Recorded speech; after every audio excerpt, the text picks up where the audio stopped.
এবার আপনারা সামনে নয়, এবার আজকে এই মঞ্চে যারা বসে আছি আমরা সবার সামনের সারিতে থাকবো। গুলি আসলে বুকে আগে আমাদের গুলিতে আসবে, আমাদের বুকে আসবে।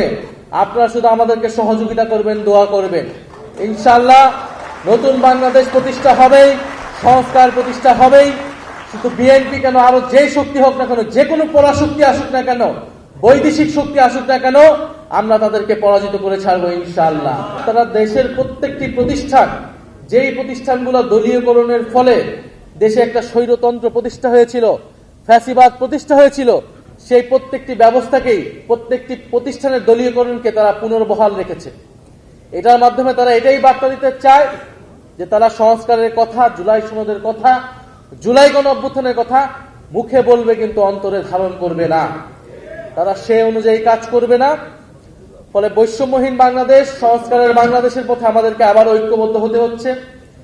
আমরা আপনাদের প্রতি কৃতজ্ঞতা জানাই, ধন্যবাদ জানাই। আপনারা অলরেডি মাঠে নেমেছেন, আপনারা অলরেডি কথা বলছেন। ঢাকা বিশ্ববিদ্যালয়ে আমাদের কিছু ভাইয়েরা অনশন করেছে দীর্ঘ কয়েক ঘন্টা এই গণভোটের গণরায়কে বাস্তবায়ন করার জন্য। আমরা 72 ঘন্টা যারা অনশন করেছে তাদের প্রতি কৃতজ্ঞতা জানাই।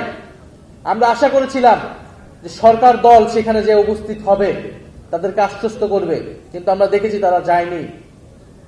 আমরা তাদেরকে ধিক্কার জানাই, যারা সংবিধান সংস্কার পরিষদের শপথ নিল না, যারা এই অধ্যাদেশগুলোকে বাতিল করে দিল। এখন আজকে করণীয় ঠিক করার জন্য এই মত বিনিময় সভার আয়োজন ছিল। আমার মনে হয় করণীয় আমরা ঠিক করতে পেরেছি কিনা।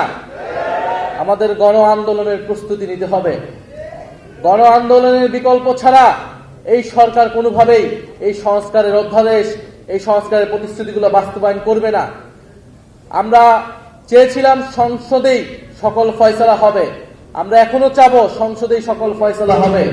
কিন্তু সংসদকে যদি সরকার ব্যর্থ করে দেয়, সংসদকে যদি সরকার কুক্ষিগত করে দেয়, তাহলে রাজপথে আসার জন্য আমরা সর্বাত্মকভাবে প্রস্তুতি নিচ্ছি।